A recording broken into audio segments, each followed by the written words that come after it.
Hello, everyone, and welcome to the Forest stage here at East Barcelona.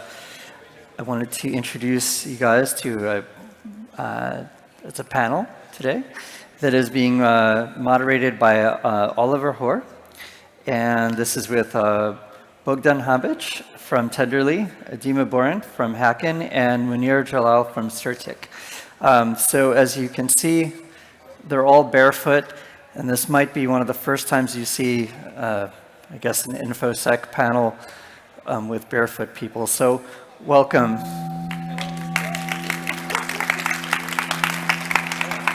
Nice.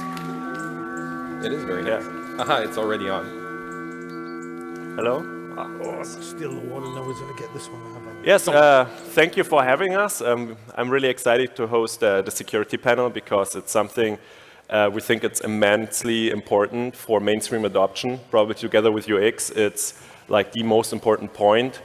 The mainstream media knows our industry mainly because of big hacks. So I think we have to work together in changing that. So maybe we just start off, if you can introduce like what you're doing quickly and like what is your focus. So Dyma, please.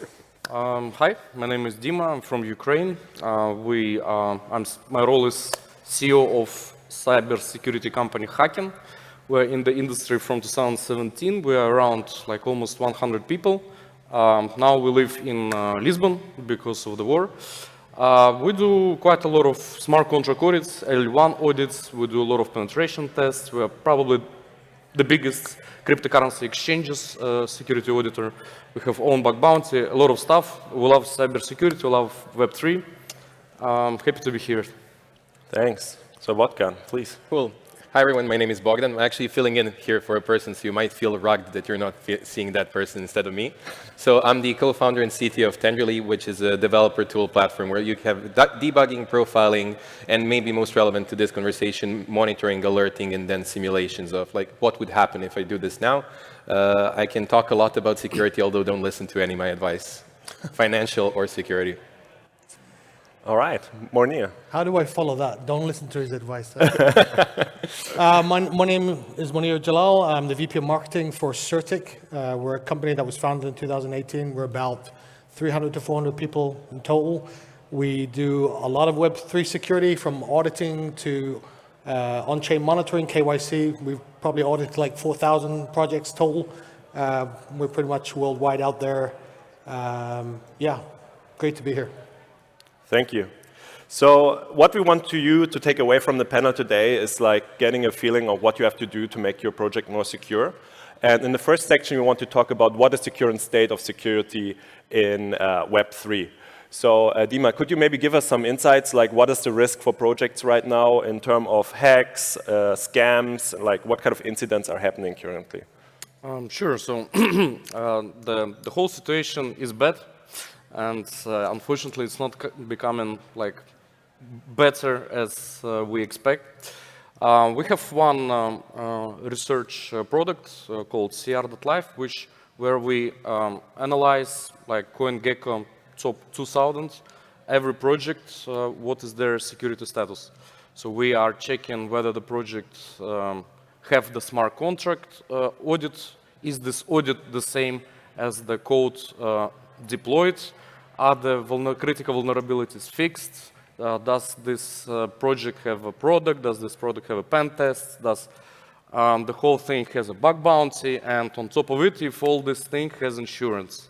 So out of 2,000 projects, only 3% have all the thing. Some other interesting data is that 30% of the critical vulnerabilities in the audit reports are not fixed. And around 28% of the projects deploy different code from the one that was audited. So basically, the status is quite bad. And I think what is important is to speak loudly about it and ask people to like promote like critical set of minds to project founders about the security. Great, thank you. So Monier, if you look at the data currently about the incidents happening, do you feel like we're getting more secure or even like less secure over time? Interesting question. Let me start by talking about the amount lost last year, 2021. Total, $1.3 billion. It's July. Anybody want to guess how much we've lost so far? Do we count Luna? We count it all. Over $2 billion so far. Is security important? I hope so. A little bit of context. So in terms of the projects that we audit, actually, if you go to Certik.com, we do a yearly report plus a quarterly report and talk about the state of union on the types of vulnerabilities that are out there, anywhere from hacks, flash loans, to rug pulls, the entire thing. And we do a lot of statistics around what's going on. Generally, what we see is a lot of it's centralization issues. Projects get going, and then they leave a lot of centralization, privilege access issues left open, where somebody can come in and exploit that privilege access. Giving super user access to one point and one person, right? We see a lot of that. Some of these are a little bit more complex in terms of code, as in code that should have been written in a more secure way. And it's up to developers to understand what does secure coding really mean. And so my philosophy, okay, audit is important, but it starts way earlier. It's about developers understanding how to secure code and code securely. And just understanding the best practices of how to do that. So yeah, it's getting worse. 6 months in here, we're at over $2 billion. So is security important? Yes, it is. Thank you. So Botkan, what are the current trends in Web3 security? I think we see like some new technologies coming in. Can you maybe enlighten us what you see as new trends? Yeah, sure. It's interesting how this space is probably going to crap with the security that somehow the community felt the need to gather around and do things in a decentralized way. So I really like how decentralized bug bounty programs and everything else is kind of popping up. They have been a thing for like 2 or 3 years, but I guess people found out more eyes on the thing are much more important because security through obscurity isn't even a thing in this space at all. Another thing that I like and I have been very vocal about for the last 4 years is auditors starting to have skin in the game. I think it's a very important thing because it's very strange coming from a Web 2.0 world and worked at a large corporation that auditors aren't liable when something bad happens, and now that is slowly but surely starting to change. I know that we had reputation as a main thing, which I'm quite sure is good, but having skin in the game, I think, shows that they care in that sense. Sorry for referring you to you guys. Yeah, that, and also, I mean, decentralized insurance has been a thing for a couple of years now, but I think people now understood that at least right now it's normal to get hacked. I think it shouldn't be a normal thing, but right now it's a standard Monday is $10 million plus dollars lost in the protocol. So decentralized insurance to at least save some of your personal money or the protocol's money if something bad happens. Awesome, thanks. Yeah. I think we're quite far away from these trends, to be honest. Yeah. Can you name at least one auditor who is putting their skin in the game? Talking about the thing. Talking, yeah. Talking, yes. But 2 years ago, we didn't even talk about it. I think that's the thing. Decentralized insurance also, I don't know if it works.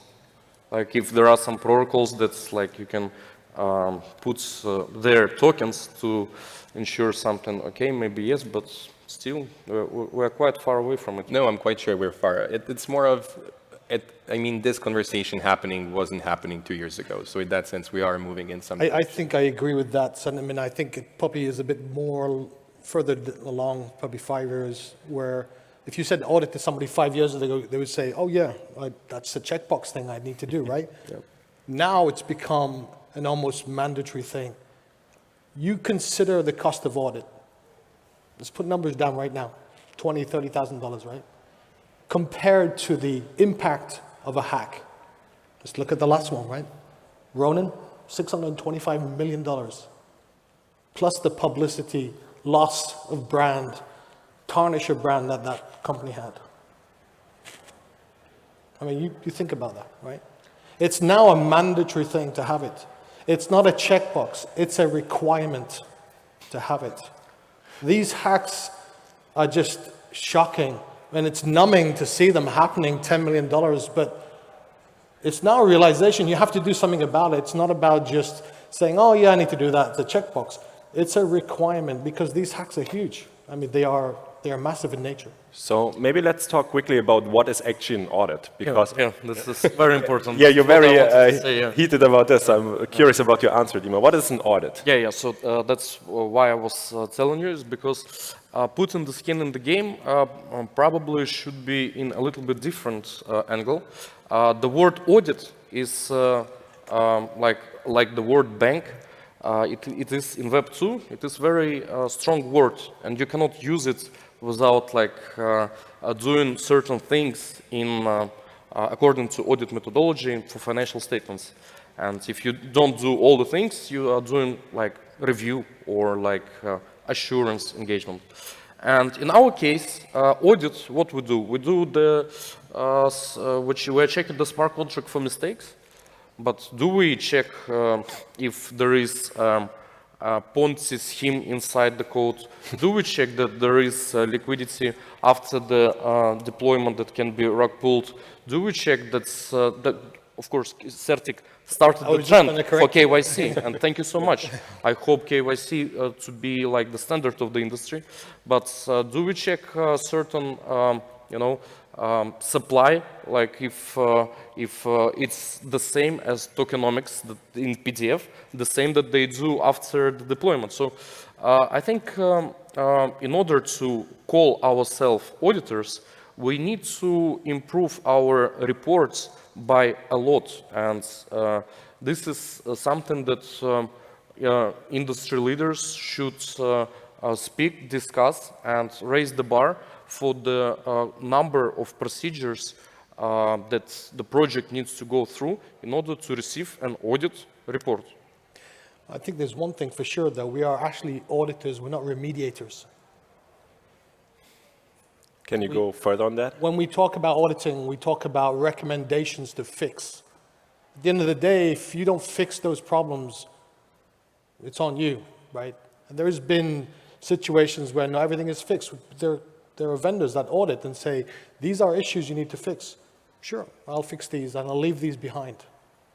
So auditing is a process where in the Web3 world, we expose vulnerabilities. We talk about getting your project secure, but it's up to you to secure your project. If you don't fix those problems, the impact comes later on, right? So, and all sorts of other things can happen. You can fix code, change code later on, and if you're not continuously scanning, checking code for changes, you're going to have impact down the road. So auditing is not a one-time thing either. Auditing just doesn't happen and you're good, right? And you can go celebrate.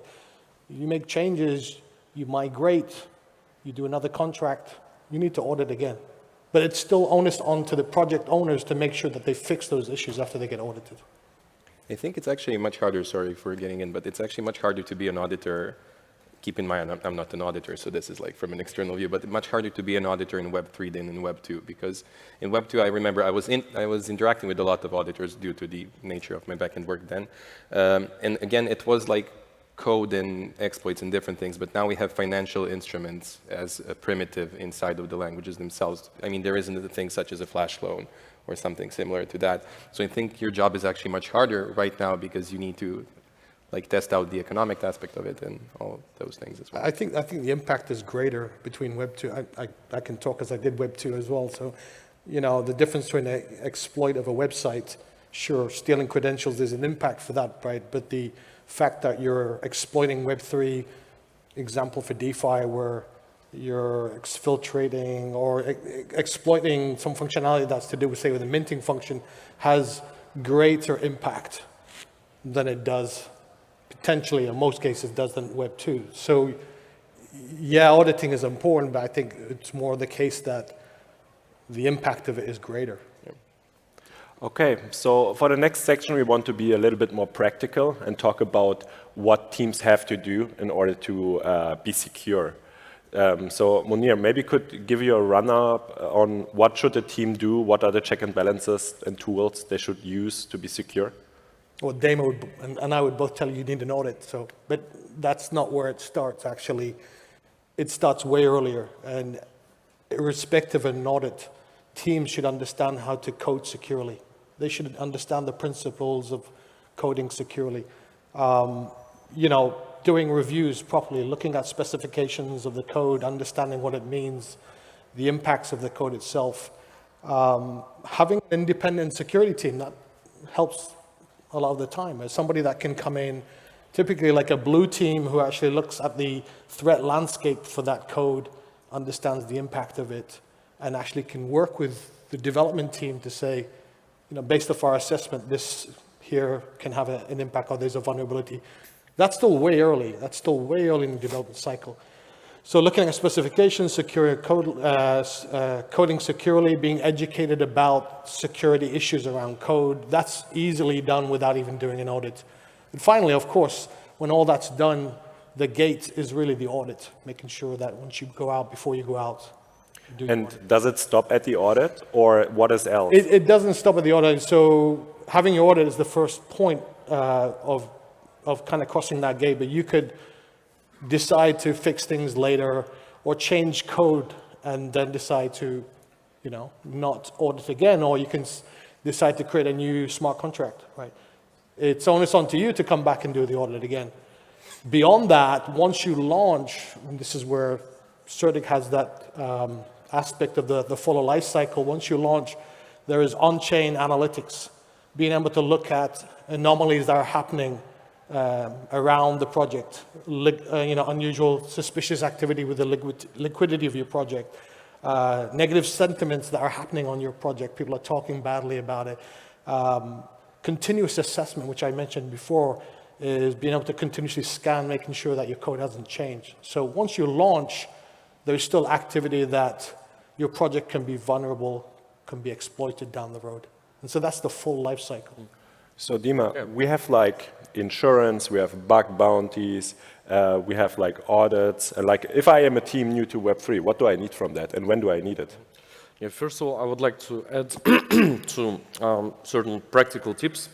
So there is two things. So there is SDLC framework, Secure Development Lifecycle, which means that at every stage of the product development, you should save some time to be critical and run your code that you just wrote, what can go wrong.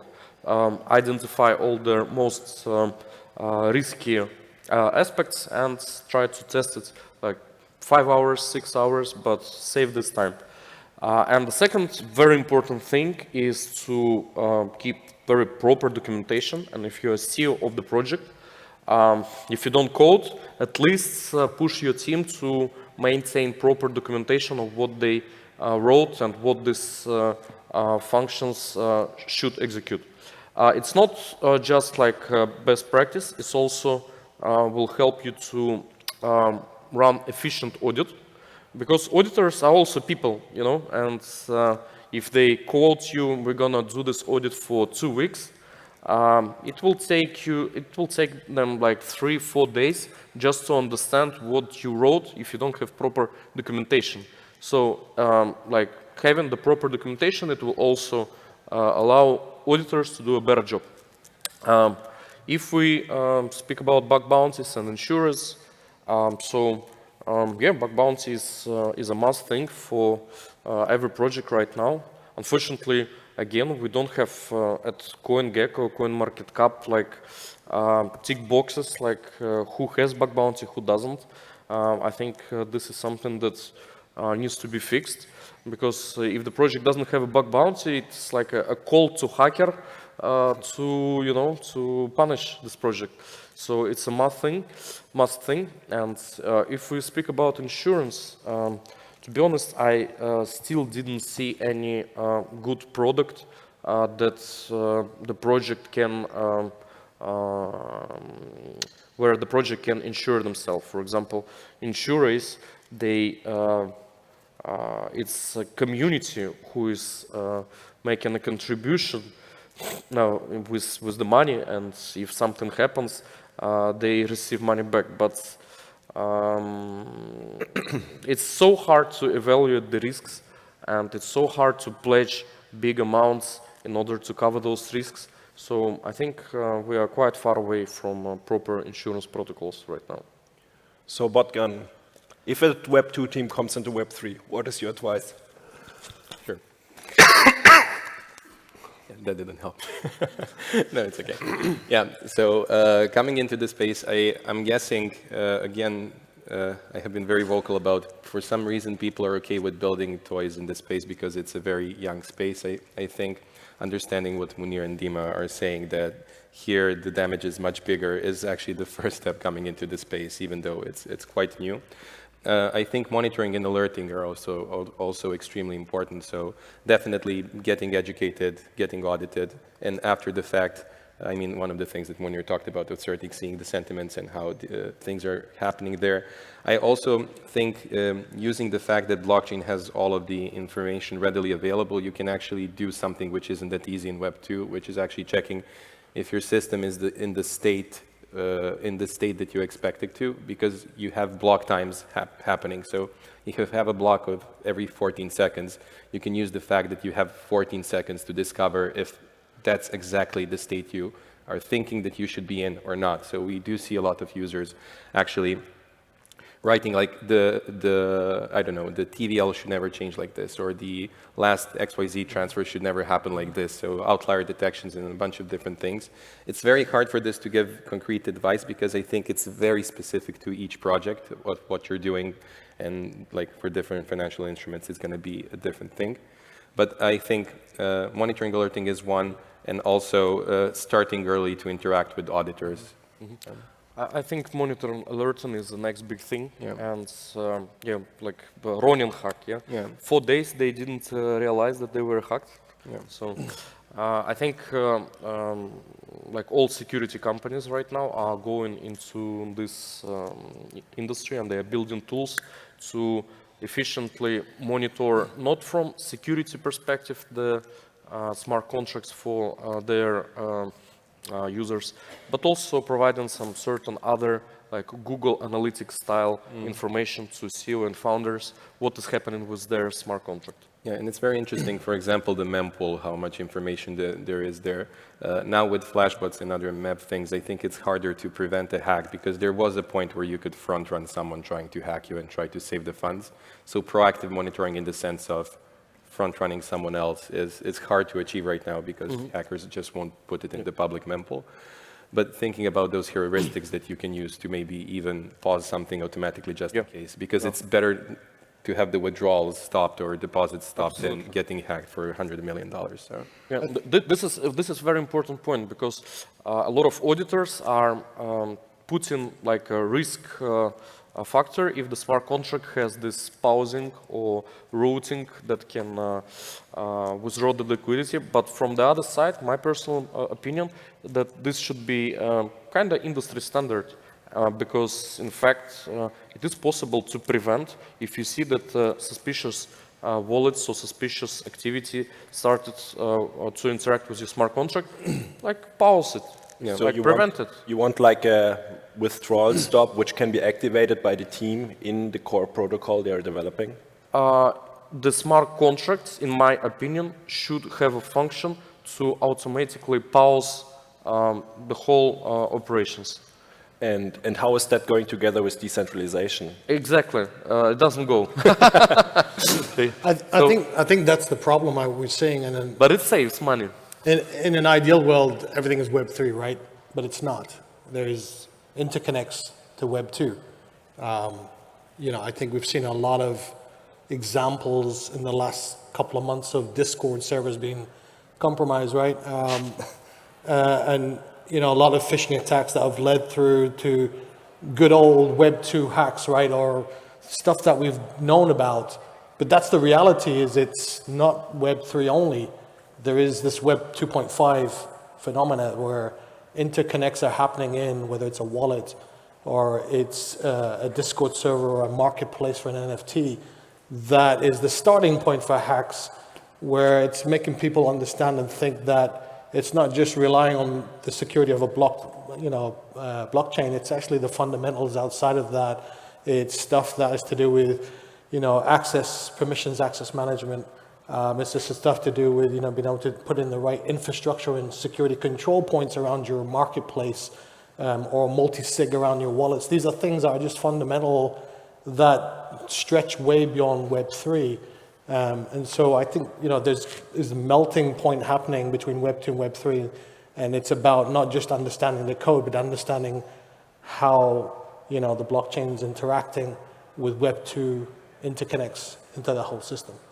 So I guess we are like on two different scales. So one is maybe like decentralization and security, and one is maybe UX and security. Do you feel like that it's like a trade-off, or can we have like the best UX and the highest security and the most decentralization and the highest security? That's a great question. I think, on one side, you've got this idea of like, how can I make this UI easy for somebody to just get in there and transact on their wallet? Let me just give them 12, phrases they have to type in, which is like, who does that, right? I just phone up my father and ask him to do that. He'd probably laugh at me, right? And so how do you get people to move into Web3 when it's hard and the experience is hard? You're trying to make it simple and easier, but at the same time, you got the opposite of all that pushing, which is security against it, and saying, well, you need to do these things. I think it's a balance. It really is a circumstance you have to think about.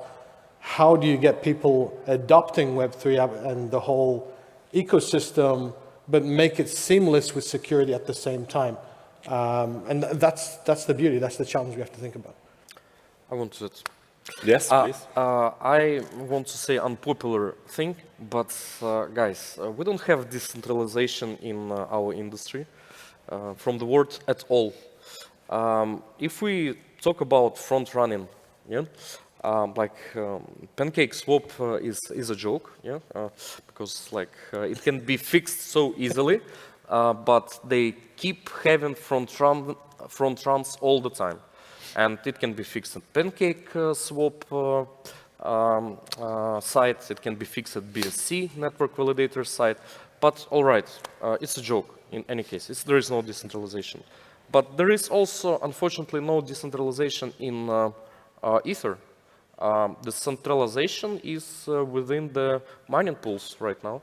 And unfortunately, we know a lot of cases when the front running and sniping of the liquidity was done in tight cooperation with mining pools. And this is something that, again, is not fixed. Hopefully, it can be fixed when we will have ATH 2.0. But right now, let's don't keep asking the question, where is decentralization? So you feel like the MEV topic is not properly addressed right now? Absolutely, and we are not even. I don't know why people are not discussing it. We know the facts. The snipers are, especially when there were new pools, new liquidity at Uniswap, snipers were taking this liquidity in cooperation with mining pools. We know it for sure. We know names. I don't want to tell them, but who is in ATH Secure group probably knows this as well. Yeah, I would just like to connect to this. If we remember why MEV started as a thing, it was because of the gas wars on-chain for arbitrage bots. And then it became into this situation of this is why we can't have nice things, where people started misusing it for sandwiching and all the other fun stuff that you can do with a private mempool. And I do agree that we're still not nearly decentralized as we should. And I think cautiously decentralizing the thing that you're building should probably be the case. Coming back to the pause thing, I also am a huge supporter of having a pause. And again, everything, there's multiple shades of gray for everything. So for example, for a pause, you can have a system automatically schedule a pause in 2 minutes. That's the centralized part. But then again, that will probably save funds. And then in a decentralized way, people can vote very quickly. I mean, because that's like red alert that, okay, we should probably pause. And coming back to finally to the UX side of things, I mean, UX is still crap compared to Web 2. I mean, it's much better than 3 or 4 years ago, but it's still very bad.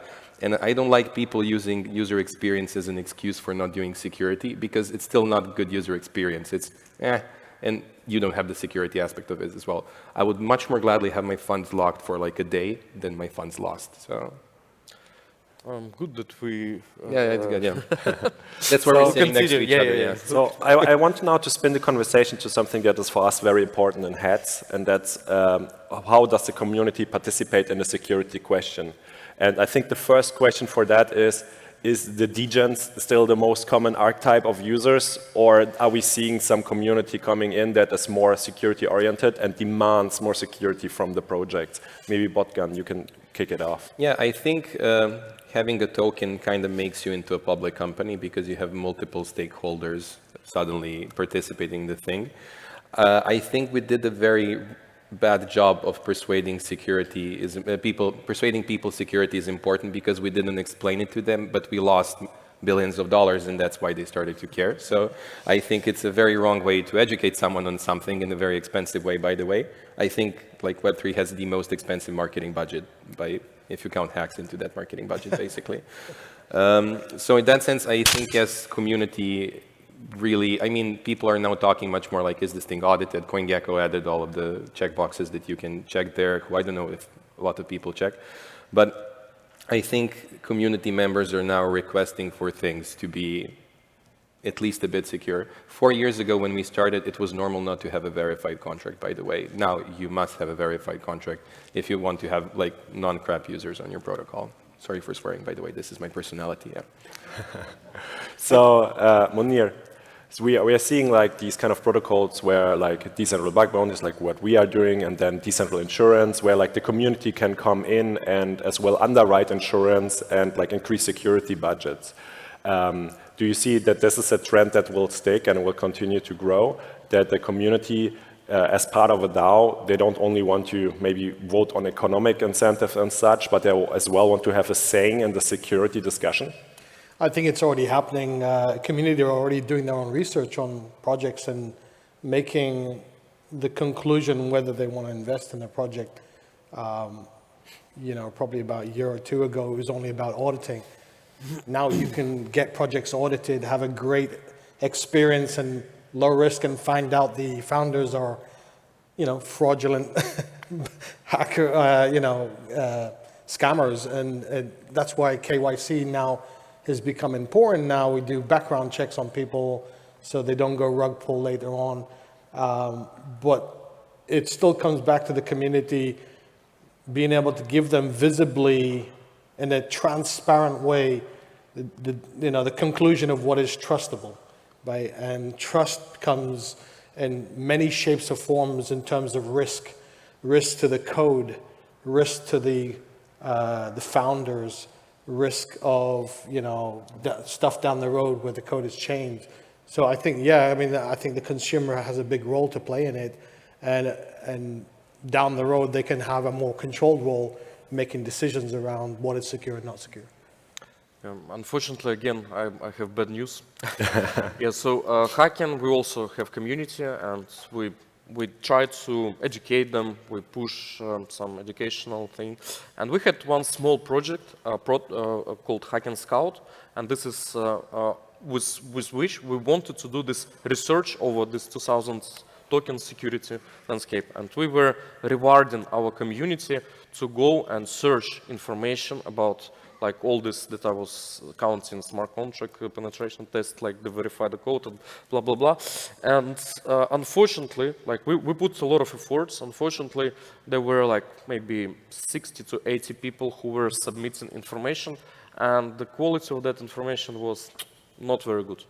So don't expect that community will contribute, even like for good money, that they will contribute quality information. So after they created a decent base, but then when we were rechecking information for every project, like there were so many mistakes. So unfortunately, like don't overestimate the power of community if you want to do security research. I don't think it's entirely a community decision. I think it's part of the ingredients that makes up the entire contribution of what risk is.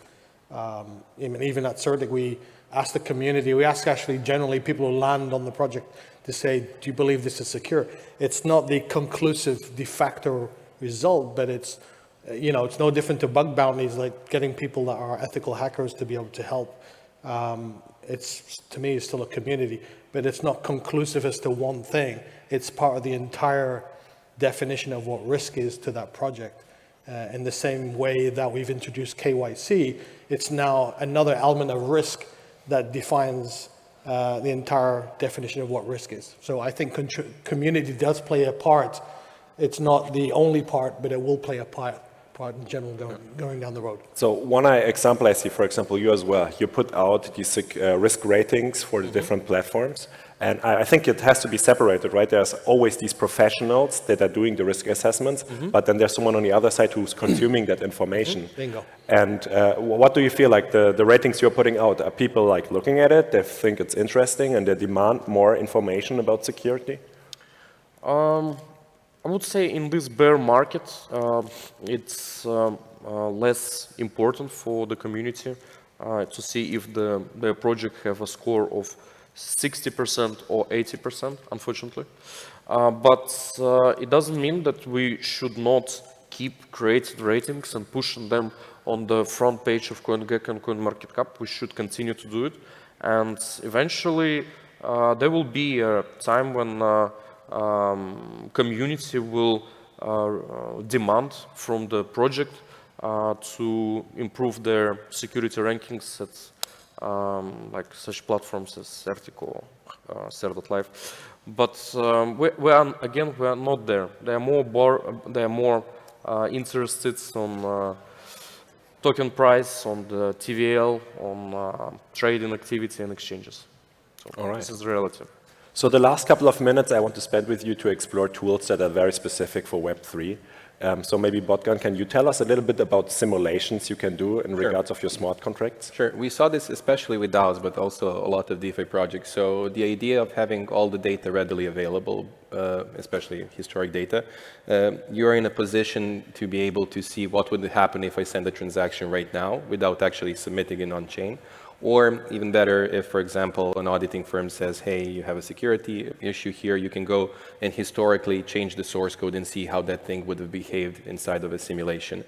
So I think it's very important for projects to start thinking about these things of how can I provide like a sandboxed environment for my community. I mean, first my team, then my community as well. Sandboxed environment to play around like what will happen after the upgrade. Will this thing actually do the thing that we expect it to? Because a transaction failing on-chain only spends gas and that's it. The worst thing is when you have a transaction pass, the state changes and you cannot change it ever. I mean, we remember the DAO hack as like the first famous example of that, where we literally needed to fork and created another cryptocurrency because of a smart contract situation.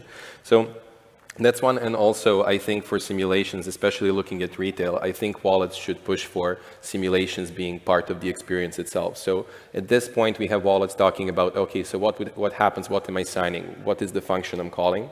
But still, it doesn't answer the question, what will that thing actually do? It's very strange. It's like you're knocking on a stranger's door, you see their last name, but you're actually not sure if they're inside or a killer. That's how I feel, by the way, when signing transactions. It's a very, very sad state of mind. But looking at that, I think wallets should push for that as well. I think that they're not accountable as much as they should be for keeping users safe, at least like in that interaction point. So I think simulations should be part of that as well. Awesome. So Monier, we're seeing these new tools that can like auto-scan like smart contracts and find vulnerabilities. Do you feel like this will be the future and replace like manual audits completely, or is it a tool to like additionally to manual audits? I think it's, the answer is no. I think there is complex vulnerabilities and there is standard vulnerabilities out there. There are vulnerabilities that are, sort of kind of the difference between, as I think I was explaining to you, realizing this is a baseball and this is a block of cheese, right? This is way different. This is definitely a vulnerability, and there is complex vulnerabilities that will take humans, experts, that is two pieces of cheese, one is Swiss and one is cheddar, and you really need to look at it hard. I don't think automation will be completely taking over the job of the auditors. always need auditors who've spent many years having audited many projects and found many vulnerabilities to be the experts, to be able to keep up with the hackers who, by the way, are going just as fast as what the auditors are to be the experts. So I don't think it's going to be completely autonomous 100%, but there will be foundation easy vulnerabilities that can be automated. QuantStamp started as the automatic scanner for vulnerabilities. Certik started as a formal verification tool, which is basically also the automatic search for the bugs. And the fact that they are doing manual audits means that we are not going to go anywhere from it. Manual audits will always be there, and yeah. So Dyma, we already scratched it, but like a new attack vector for Web3 are like these economic attack vectors, like flash loans, but as well governance attacks. Like, how should we deal with that in the future? Interesting question, how we should deal with economic attacks. I think there should be assessment over the financial aspects of the projects, and there should be certain risk matrix that every audit project is using, while every auditor is using and publicly stating over potential economic attacks, what is the probability and what is the impact. So once again, I underline, audit reports should be improved, but it's not possible to do by one audit company, because they will be out of the market because the price is going to go up. It should be some consensus between top auditors to improve the lists of procedures in the audit report. All right. So the last few minutes I want to spend on an outlook into the future. So Monier, what do you see for us in the future? Craziness, more building, more mistakes. You know, what we're doing is learning. We're in a time here of building ecosystems, and we're very innovative, and we saw the same thing in Web 2. As we built out Web 2, the innovations came out, we made mistakes. So, like I said, last year was 1.3 billion, more than 2 billion, and halfway through the year. By the end of this year, we're probably going to be up to 3+ billion, I don't know. So a lot more mistakes for the future, but a lot more learning as well. I mean, and this is what it's all about with making mistakes. We realize what we've done as we've built new stuff, and we try and hopefully become secure as we walk along the way in building this stuff. So, Bogdan, what do you say? Yeah, I think I'm going to take a bit of a nihilistic approach here. I think that we will fail as a community if, like, 5 years down the road, my mom needs to look at an audit report to use a decentralized bank. At that point, we completely failed. We're all just building toys, and we just like building toys. And I did show my mom an audit report. Audit report. Did she understand it? No, she didn't. Yeah, she said, like, oh, you didn't report this one. No, so I think if we move into this, because this is a very technical space, and we saw the same thing with the dot-com boom and everything else when it was happening. It was at first for technical people, and then we made it easy for retail. I just don't feel, I wouldn't like to be in this space just to build things for other people that are currently in the space, and that's it. The space needs to grow. So again, in a couple of years, we're either going to have people not know on which network they're interacting. They won't know what the wallet is. They won't know, and I mean all of these things is a good thing. They won't know that there's a smart contract behind it. They just know that they can put their money in and not lose too much due to inflation of a certain country and all of those things. That's the value that we're bringing. We're not bringing decentralization to retail. We're bringing peace of mind, let's say like that. Or the other thing, people are just going to continue looking at CoinGecko listings, try to get the number go up and not look at audit reports. That's the worst part. So. Totally agree, especially with the first thing. And I think a lot of companies are moving in this direction, like Coinbase, and even blockchain.com wallet is quite nice with all this user experience features, like saving the private key, not even showing the private key and automatically saving it to your cloud. I wanted to continue to speak about future of security. So in Web2 security, there was quite similar road. There were pen testing companies, like some of them were writing virus and writing antivirus, blah, blah, blah, blah, blah.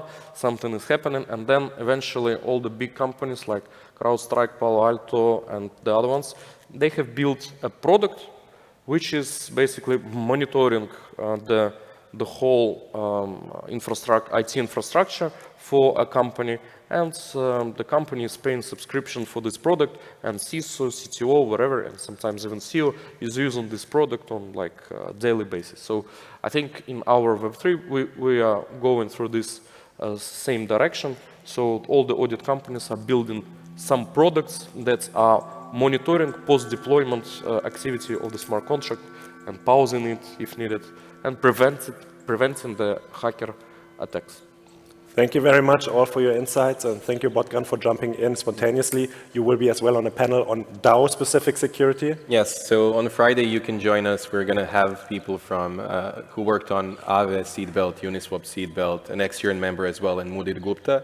We're going to talk about governance proposals specifically. So how can you know that you're not going to screw over your DAO community by doing wrong things in your smart contract? So it's going to be a bit more niche than this, but yeah, please join us on Friday as well. Thank you very much. Cool. Thanks.